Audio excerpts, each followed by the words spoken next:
नमस्ते। मैं पंडित किशोर बनर्जी आज आप सभी लोगों के लिए धुमाली ताल में गज़ल के साथ कैसे संगत किए जाते हैं इसके ऊपर मैं लेसन कम ट्यूटोरियल कम परफॉर्मेंस सब मिला जुला के एक बहुत सुंदर एक वीडियो लेके आ रहा हूँ। कुछ दिनों से मेरे कुछ सब्सक्राइबर्स तथा स्टूडेंट्स बहुत मुझे रिक्वेस्ट कर रहे हैं कि गुरुजी गज़ल के साथ कैसे संगत किए जाते हैं, इसके बारे में आप ज़रूर एक वीडियो बनाइए, क्योंकि इसके ऊपर कोई रोशनी कहीं से मिलते नहीं है। क्योंकि गज़ल एक ऐसा सब्जेक्ट है, इसके साथ संगत करना बहुत ही मुश्किल काम है। जितना भी हाथ तैयार हो, जितने भी लोग को बहुत मालूमात खूब मालूम हो, लेकिन जब तक करेक्ट प्रोसीडियर नहीं मालूम हो कैसे गज़ल के साथ संगत किए जाते हैं, तब तक उतना आसान नहीं है। वो इतना बड़ा सब्जेक्ट के बारे में कुछ रोशनी डालना भी एक बहुत ही दुर्लभ चीज़ है, बहुत मुश्किल काम है। लेकिन मैं अपनी एक्सपीरियंस से कोशिश करूँगा आप लोगों को कुछ रोशनी डालने के लिए। मैंने गज़ल के साथ भी बहुत बजाया, अच्छे लोगों के साथ भी बहुत बजाया, तो उसी के ऊपर बेस करके मैं आज आपको कुछ रोशनी डालने की कोशिश कर रहा हूँ।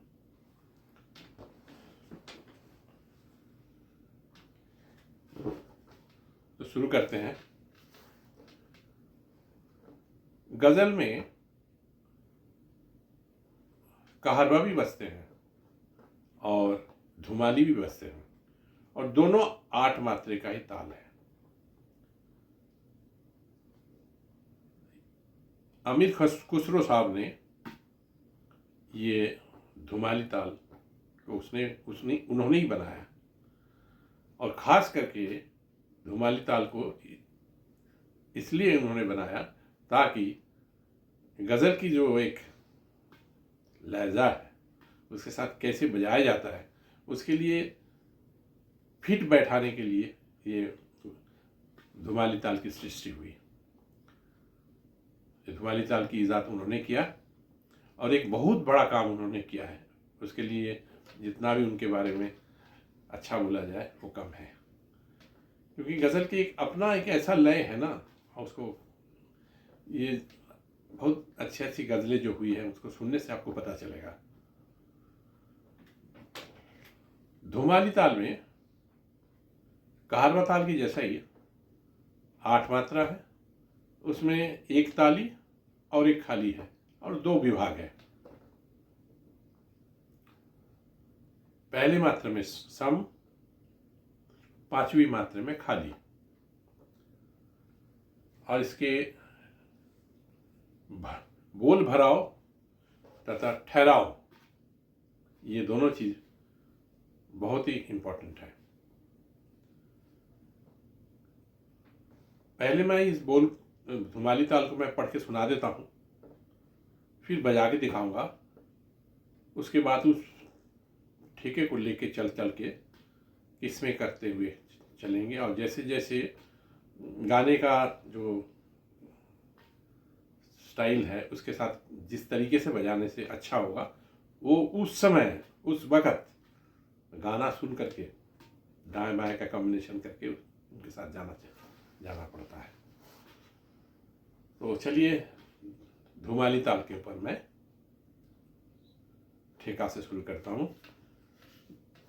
धा धिन धागे तेटे धा तीन नाना तेटे धा दिन धागे तेटे धा तीन नाना तेटे धा कृदिन दिन धागे तेटे धा तीन नाना तेटे धा तीन धागे तेटे धा तीन नाना तेटे। कहारवा में वैसा ही है, धागे तेटे ना के धी ना, धागे तेटे ना के धी ना धा।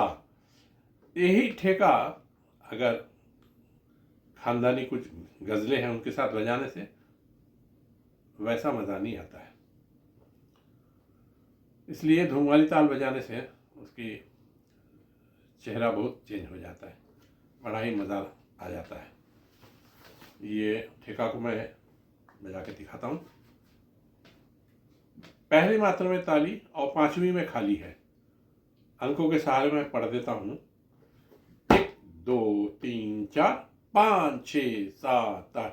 1 2 3 4 5 6 7 8। धा धिन धागे तेटे धा तिन नाना तेटे धा धिन धागे तेटे धा तिन नाना तेटे धा धागे तक दिन धागे तेरे केटे धा तिन नाना तेटे धा दिन दिन धागे तेरे केटे धा कृतिन तिन नाना केटे धा धिन धागे तेरे केटे धा कृतिन ता तेटे धगिन धा तेटे धा धिन धागे तेटे धा तिन तिना तेटे धगिन धा तेटे धा धिन धा धा धिन धा तिन नाना तेटे धा। इस तरीके से धुमाली ताल के ठेके को किस में करते हुए, बोल भराव करते हुए, दाएं बाएं का कॉम्बिनेशन करते हुए गाने का अंदाज के साथ बजाया जाता है। अगर कोई गज़ल गाने वाला अभी रहता तो बहुत और अच्छा हो जाता है, लेकिन मैं कोशिश करूंगा जब गज़ल गाने वाले कोई नहीं है तो अभी ठेके को ही मैं इस तरीके से समझा रहा हूँ ताकि मेरे सब्सक्राइबर्स को और स्टूडेंट्स लोगों को बहुत ही मदद मिलेगी, ऐसा मैं समझता हूँ। चलिए शुरू करते हैं ठेके से।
जो ठेका है गाने के अनुसार, इसी ठेके के जितने मैंने किस्में वगैरह वगैरह बजाया, वैराइटीज़, वैसे गाने के चाल के अनुसार, उस लाइन के अनुसार, उसकी मीनिंग के अनुसार आपको ठेके का बायां का दायां का कॉम्बिनेशन करके बजाना पड़ता है।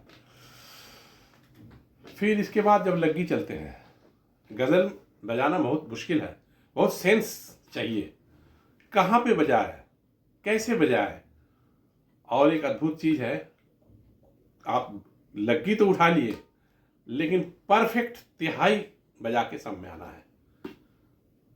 जैसे मुखड़ा है, जहाँ पे मुखड़ा खत्म हो रहा है, सम आ रहा है, तो तिहाई को भी लग्गी के साथ ऐसा फिट करना पड़ता है ताकि चार चांद लग जाए। जब लग्गी बजाते के बाद बजाते बजाते बजाते बजाते जब इस एक एक समा बन जाता है, समा बन जाता है, उस समय अब एक ऐसा सुंदर एक तिहाई बना के अब अक्सर देखते रहते हैं और तिहाई बजा के सम पे आते हैं और उसके बाद तालियां मिलती है।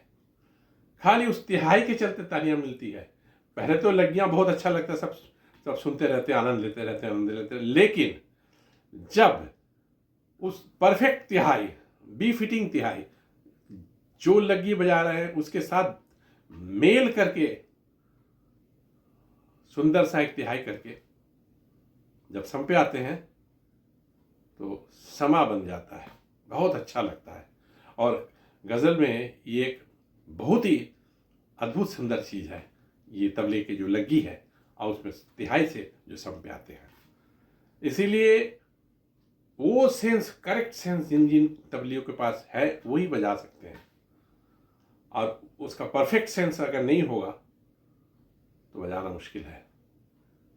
ऐसे तो सभी लोग बजा ही रहे हैं, अच्छा भी बजा रहे हैं, लेकिन उनमें से खास खास कुछ लोगों की लग्गियाँ और ठेके धुमाली ताल में के साथ उसका ठेका बजा के गज़ल के साथ वो बजाते हैं तो बड़ा ही अच्छा लगता है।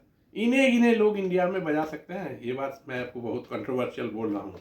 बजाते तो बहुत लोग हैं, लेकिन खास खास लोग ही गज़ल बजा सकते हैं। मैं नाम नहीं बता रहा हूँ क्योंकि तब बाकी लोगों को छोटा करना है, वो नहीं करना चाहता हूँ। मैं किसी को छोटा नहीं करना चाहता हूँ, हर आदमी रेस्पेक्टेबल है। इतने साल का उनकी मेहनत है, तालीम है, अपने शिद्दत के साथ अपना काम कर रहे हैं, तो उसमें उनके बारे में कोई उलझुल बातें बोलना भी अच्छी बात नहीं होती है। तो इसलिए गज़ल के साथ परफेक्ट लग्गी, परफेक्ट तिहाई, ये बहुत बड़ी चीज़ होती है। और ठेके को इतना सुंदर करके गाने के जो जैसा जैसा स्टाइल है उसके साथ मिला के उसको बजाना पड़ता है। फिर मैं एक आध लग्गी बजा करके आपको रोशनी डालता हूँ, उसमें आपको समझने में सुविधा होगी। जैसे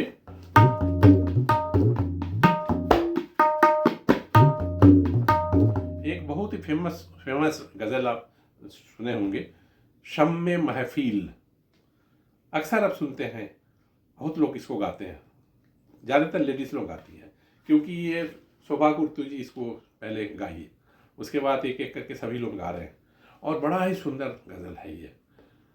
तो अभी मेरे दिमाग में फ़िलहाल वही गज़ल दिमाग में आई है, तो उसके बाद उसी का ही नाम मैंने लिया। और ये गज़ल सच में ही बहुत सुंदर है। और इसमें तारिक खान साहब, जो इसमें मैं बहुत लोगों को मैंने सुना बजाते हुए, लेकिन तारिक खान साहब जो इसमें लग्गी बजाए हैं, क्या बात है, जितना भी बोलिए वो कम है।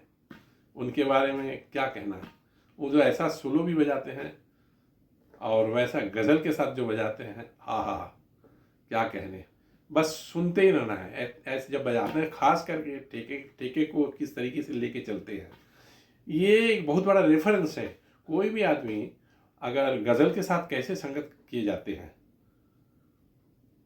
वो अगर तारिक खान साहब को अगर कोई सुने तो उनको पता चल जाएगा कि एग्जैक्ट जो गाना है, उनका तबला तो गाता रहता है। मैंने बहुत बार उनको सुने हैं, सामने बैठ के सुने हैं, फिर सोलो सुने हैं, फिर गज़ल के साथ सुने हैं, और अनगिनत रिकॉर्डिंग्स तो यूट्यूब में भरा पड़ा है, वो सभी सुनते रहते हैं। इस शम्मे महफिल के साथ, शम्मे महफिल जो ये गज़ल है यूट्यूब में है, आप उसको सुन सकते हैं। आप देखिएगा, इसमें एक रेफरेंस के रूप में मैं उनका नाम लिया, और उसको आप लोग ज़रूर सुनिएगा, क्योंकि आपको एक रेफरेंस के रूप में चीज़ मिल जाएगी। जैसा संगत, जैसा ठेका, वैसा डां बायां का कॉम्बिनेशन, कि किस जगह में कैसे धक्का देना है, कैसे उसमें लेके चलना है। मुझे तो उनके तबले में डांस भी दिखता है, कथक डांस का जो गत भाव, गत निकास है, वो भी दिखता है, और उसके बाद वो लग्गियाँ चलते हैं, क्या बात है, वाह। तो चलिए, इतने बड़े उस्तादों का नाम लिया तो कुछ तो उसका फ़ायदा मुझे ही यहाँ में आ जाएंगे, मालिक करे अच्छा बच जाए। तो जैसे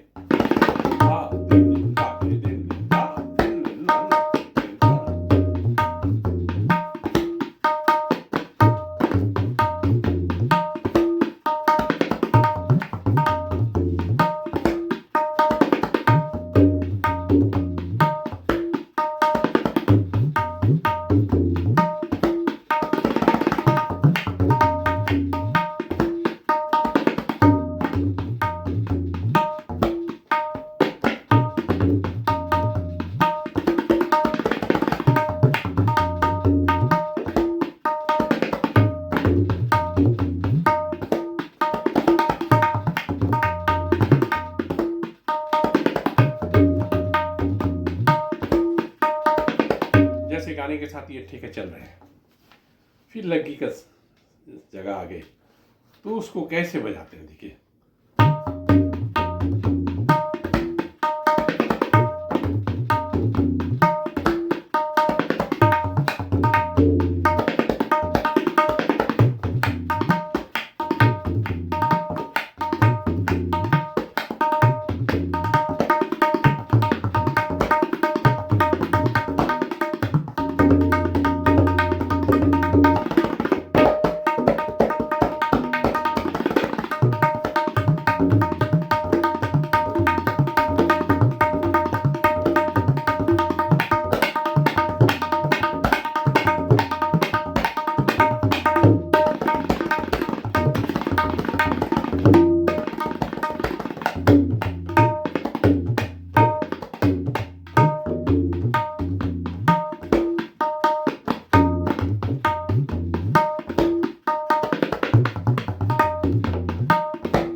छोटा सा नमूना मैंने बजा के दिखाया, क्योंकि जब तक वो कोई गज़ल नहीं गाते हैं ना, वो मूड नहीं बन रहा है।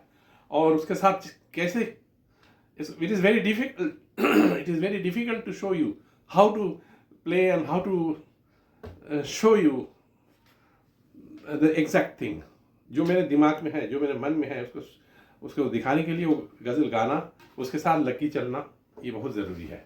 जब ये नहीं है तो मोटा मोटी रूप से एक खाका बना करके उसको मैं आपको दिखा रहा हूँ। जैसे एक लग्गी है, इसमें कुछ खास लग्गियाँ, जैसा एक छोटा सा मैं लग्गी बजा धागे ना धागे तीन आना धागे ना धागे तीन आना धागे, जैसे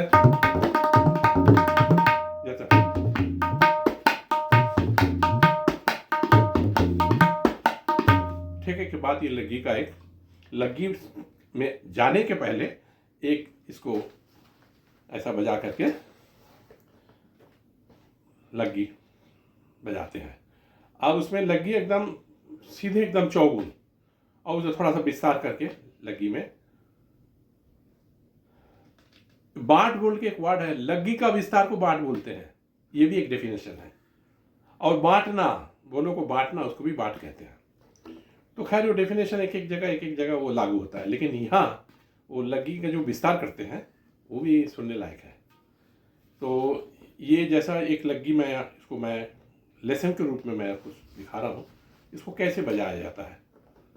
ये भी बहुत प्राचीन लग्गी है और ख़ास लग्गी है। जैसे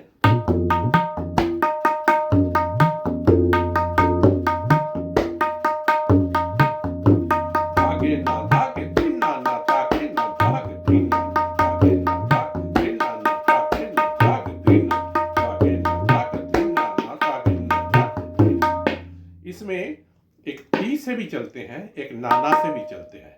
तो ती से जुलते हैं वो थोड़ा सा सरल हो जाता है, जैसे धागे ना धागे तीन ना धागे ना धागे तीन धागे ना धागे तीन धागे ना धागे तीन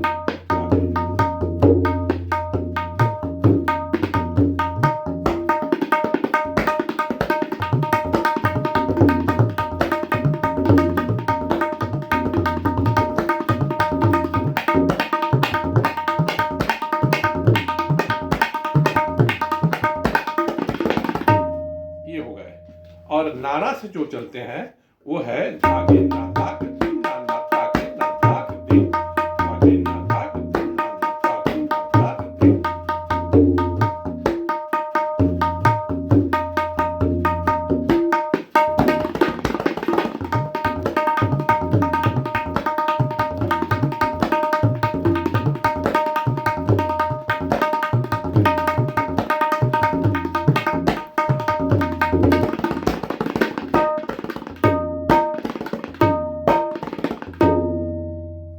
इस तरीके से तिहाई से इसको समाप्त करते हैं, फिर मुकरा में आ जाते हैं।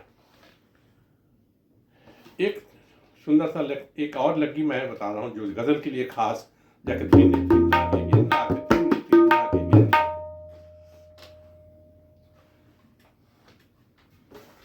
ये है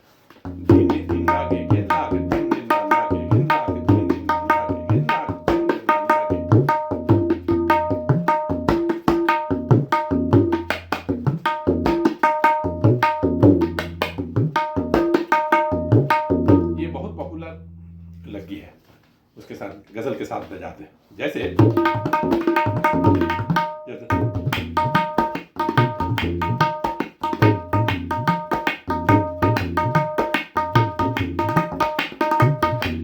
नाना का प्रयोग, डबल स्ट्रोक का बड़ा सुंदर प्रयोग होता है। जैसा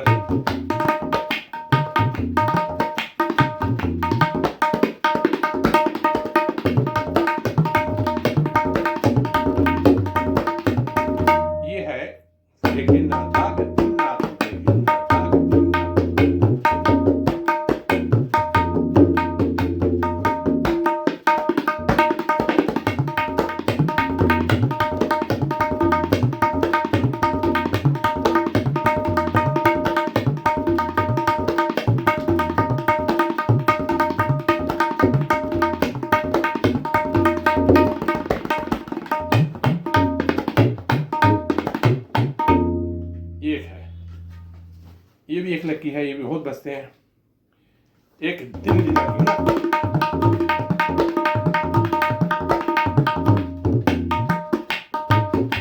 वैसे ही मुखड़ा करके उसको लगी के पहले जो एक छोटा सा चाल बजा करके फिर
मैं उम्मीद करता हूँ मैंने जो कोशिश किया गज़ल के साथ कैसे संगत किए जाते हैं, कोई गज़ल सिंगर के बिना ही मैं इसको समझाने का कोशिश किया। बहुत मुश्किल काम है, इससे आप लोगों को बहुत ही फ़ायदा होगा, ये मैं उम्मीद करता हूँ। इसमें एक चीज़ मैं बताना चाह रहा हूँ, लग्गी बजाने के लिए खास करके गज़ल के साथ या कोई भी लग्गी बजाने के लिए इस बोल को ज़्यादा अभ्यास कीजिएगा। जैसे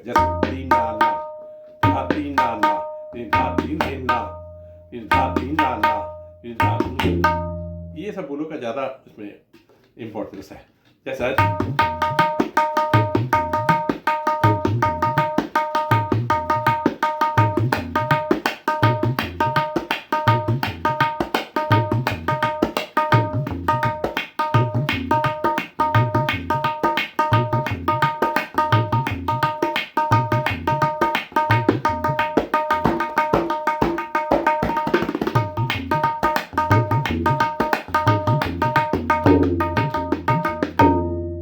अलग से आप धाती नाना का खूब अभ्यास कीजिएगा। 2 अंगली का धाती नाना, क्लोज धाती नाना इसको बोलते हैं। एक तो धाती नाना और इसमें धाती नाना क्लोज, धाती दिल्ली घराने के जो स्टाइल है वही इसमें ज्यादा चलते हैं। धाती नाना धाती नाना, अभी तो हर घराने में इसको बजाते हैं इस तरह से, तो इसके लिए अभी अब वो खाली दिल्ली घराना या और कोई घराने में वो नहीं, इस तरीके से आप बजाइएगा तो आपका मेन पर्पस फुल हो जाएगा। तो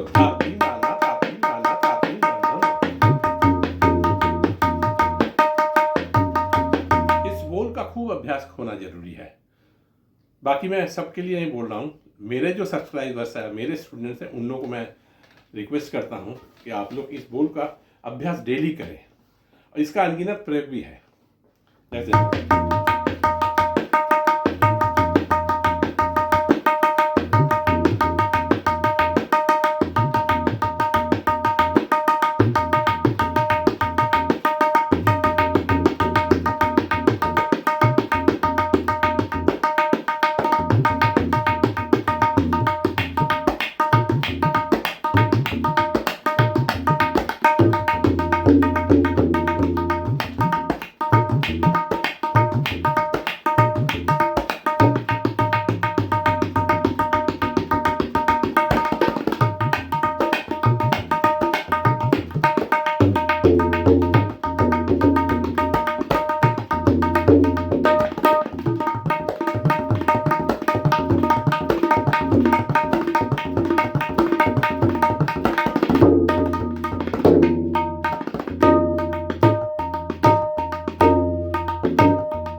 मैं उम्मीद करता हूँ आप लोगों को मेरा ये वीडियो अच्छा लगेगा, क्योंकि बहुत मेहनत करके मैं इसको तैयार किया।